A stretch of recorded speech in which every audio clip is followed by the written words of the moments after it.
Mungkin banyak di antara kita yang mengeluhkan di saat umat sedang berhadapan dengan musuh-musuh eksternal yang senantiasa menunggu waktu dan kesempatan, memanfaatkan segala momen dan situasi serta kondisi untuk menjatuhkan kita umat Islam. Tapi di saat yang sama kita pun masih tetap membahas masalah-masalah yang sensitif yang bisa saja menimbulkan kesalahpahaman atau bahkan mungkin perselisihan dan permusuhan di antara internal umat kita, seperti membahas masalah yang bersifat mistis, mengingatkan umat dari perbuatan-perbuatan syirik, atau mengingatkan umat dari perbuatan-perbuatan mengada-ngada dalam agama yang diamalkan oleh mungkin mayoritas kaum muslimin atau diyakini oleh mereka. Apakah tidak lebih penting kita mendiamkan apa yang ada di masyarakat muslim hari ini, lalu kita bersama-sama menghadapi musuh besar kita, yang musuh bersama kita kaum musyrikin, kaum munafikin dan sebagainya. Mungkin antum setuju dengan saya bahwasanya masing-masing kita punya tugas. Ada yang spesialis penyakit luar, ada yang spesialis penyakit dalam. Ada dokter umum, ada dokter spesialis. Bahkan ada lagi yang lebih spesial. Yang dokter umum punya tugas dan itu penting, dan biasanya bisa mendeteksi penyakit-penyakit yang sifatnya luar.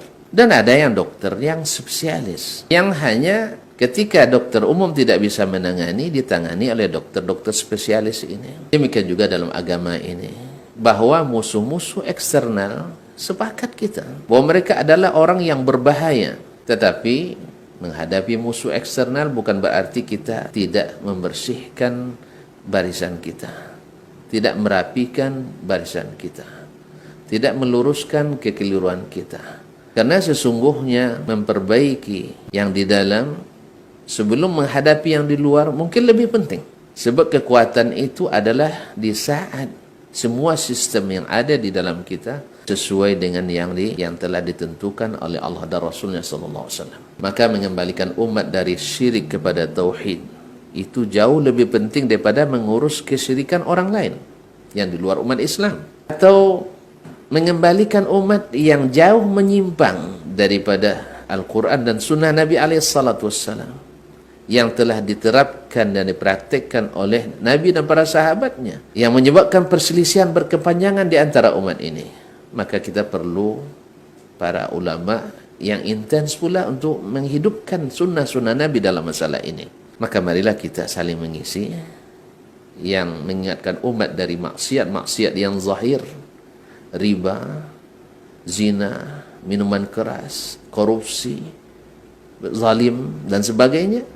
Itu juga bagus. Di sisi lain yang mengingatkan umat untuk bagaimana berakidah yang benar sesuai Al-Quran dan Sunnah, pemahaman as-salafus salih.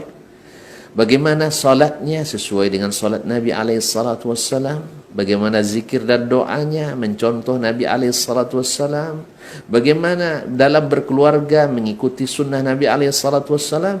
Ini juga penting. Bahkan kalau kita mencontoh Nabi SAW, Nabi lebih duluan membenahi internal dulu sebelum menghadapi musuh eksternal.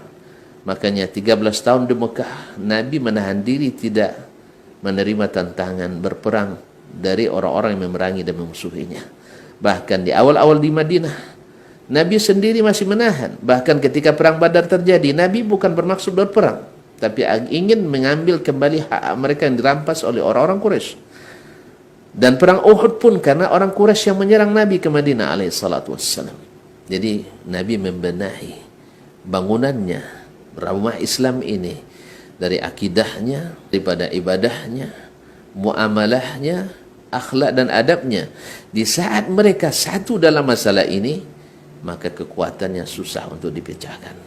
Tapi hari ini dengan keadaan umat yang berpecah belah dalam akidahnya, bercanggah dalam ibadahnya, berselisih dalam muamalahnya, dan akhlak dan adabnya yang juga tidak seragam, maka kekuatan apa yang bisa kita banggakan menghadapi musuh yang di luar? Oleh sebab itu, marilah kita bekerja sama, yang mengingatkan umat dari penyakit-penyakit luar itu juga penting.